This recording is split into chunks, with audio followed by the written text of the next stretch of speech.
Winter is coming, and we've all been told to put on a jacket outside or you'll catch a cold. Of course, the common response of today has become, don't be silly, being cold can't give you a cold. Or can it? Who wins in this battle of the beliefs? The correlation between cold weather and sickness does stand out. Between 5 to 20% of Americans catch a cold or flu every year around late fall and winter. Not to mention, it's called a cold. But there are some important things to consider. First and foremost, colds and the flu are caused by viruses. If there aren't any around, you won't catch a cold, no matter how cold you get. It's as simple as that. So why the correlation with decreasing temperatures? Well, for one, people tend to stay indoors much more often during the winter, which in turn puts them in contact with more people. More people means more exposure opportunities for the pathogens to spread. On top of this, humidity plays a role in the spread of some viruses. As the humidity decreases in the winter, not only does the virus spread more readily, but the mucus in your nose dries out. Mucus which would otherwise act as a protective barrier to pathogens. Finally, the lack of vitamin D which we get from the sun can affect our immune system adversely. Both being inside more often and the fact that winter has shorter days makes this a big factor for your health. So you've proven your parents wrong, right?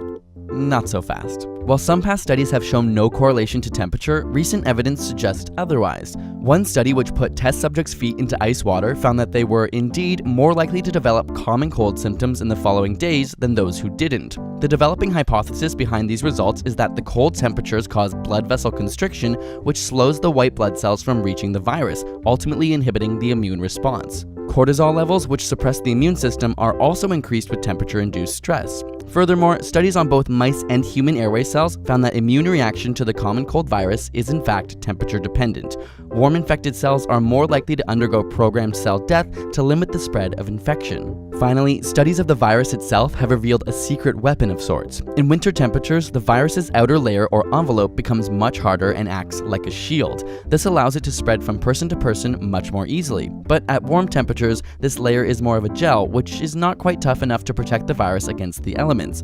As a result, its spreading ability is compromised. So maybe your parents weren't so wrong after all. A happy compromise of going outside more often, bundled up, is likely to get you through the winter unscathed. New to ASAP Science, we put together a couple playlists to make watching our videos a little easier. The first is a mix of our favorite and most popular videos, and the other contains every single ASAP Science video in a row. Because why not? Also, make sure you're following us on Facebook, Twitter, G+, Tumblr, Instagram, Vine, and any other social media you can think of. Links in the description. As always, ask away any burning questions, and subscribe for more weekly science videos.